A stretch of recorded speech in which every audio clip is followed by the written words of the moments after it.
lot of times we talk about voter suppression and we're talking about other states in the country. We don't always talk about Massachusetts. And today I wanted to delve in a little bit about how that does actually happen in Massachusetts. And it's not the same as in other states, right? It's not necessarily with people at the polls trying to prevent you from getting there or somehow trying to take away access to the ballot. But a lot of times we keep people away from the polls by confusion about what the laws are. About, for example, the mail-in balloting. A lot of people are very confused. If I don't get my ballot, does that mean that I can't vote? And of course it doesn't.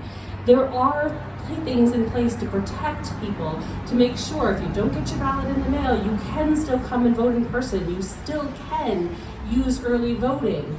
If you don't think your ballot's going to get back in time, you can use the drop boxes at City Hall.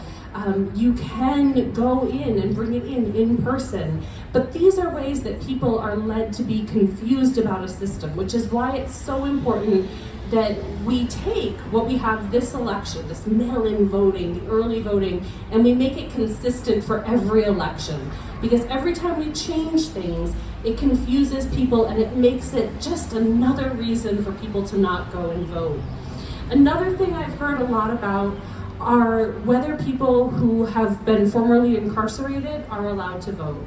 And actually, yes, you can vote. That right is not taken away from you.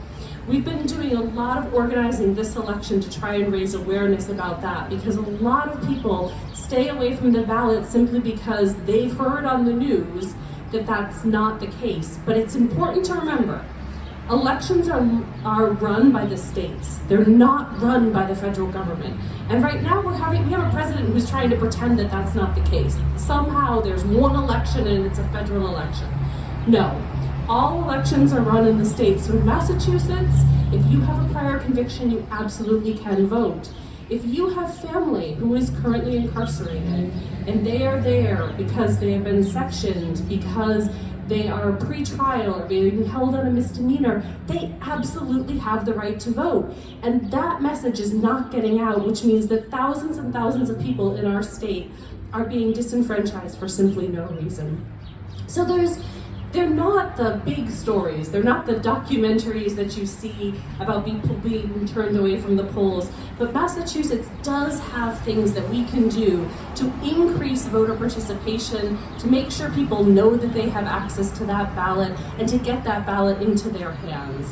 And so I'm hopeful that with events like this, and young people turning up and talking about the importance of voting, that we're going to be able to get rid of some of that confusion, pass better laws so that every single time we have access to the ballot by mail, early, and in person on election day, and we will see enormous voter turnout because it really, really does matter.